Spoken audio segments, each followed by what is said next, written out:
এশিয়ার বাইরে যে তিনটি রাষ্ট্রে হিন্দু ধর্ম স্থানীয় দ্বারা সর্বাধিক তার মধ্যে অন্যতম হল ঘানা।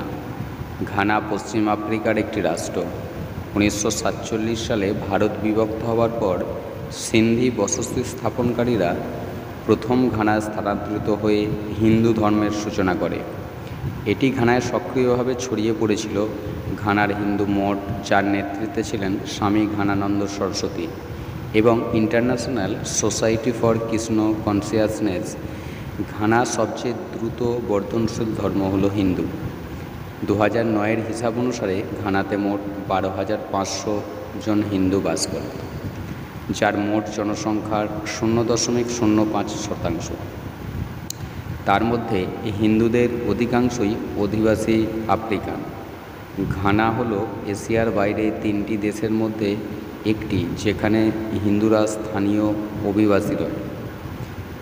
স্বামী গণানন্দ সরস্বতী ঘানায় 5টি মন্দির স্থাপন করেন, যা আফ্রিকান হিন্দু মন্দির, এবং এর ভিত্তিপ্রস্তর হয়েছিল।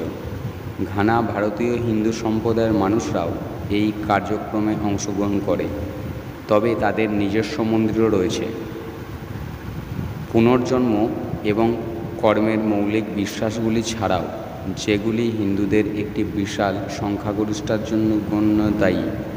ঘানার হিন্দু ঐতিহ্য অনুসারে কয়েকটি নির্দিষ্ট বিশ্বাস এবং অনুশীলন রয়েছে, যা প্রাথমিকভাবে জোর দেওয়া হয়। ঘানা একজন ব্যক্তি হিন্দু বিশ্বাসে বিশ্বাসী, তা হলো যে তিনি তাদের খাদ্যে মাংস অন্তর্ভুক্ত না করার সিদ্ধান্ত নেওয়া, এবং হিন্দু অভ্যাসগুলি যেমন অবৈধ যৌনতা, অ্যালকোহল থেকে নিজেকে বিরত রাখা। ঘানায় হিন্দুরা দুটি প্রধান হিন্দু সম্প্রদায় অনুসারী: আফ্রিকা হিন্দু মঠে শৈব ধর্ম এবং ইস্কন দ্বারা পরিচালিত বৈষ্ণব ধর্ম।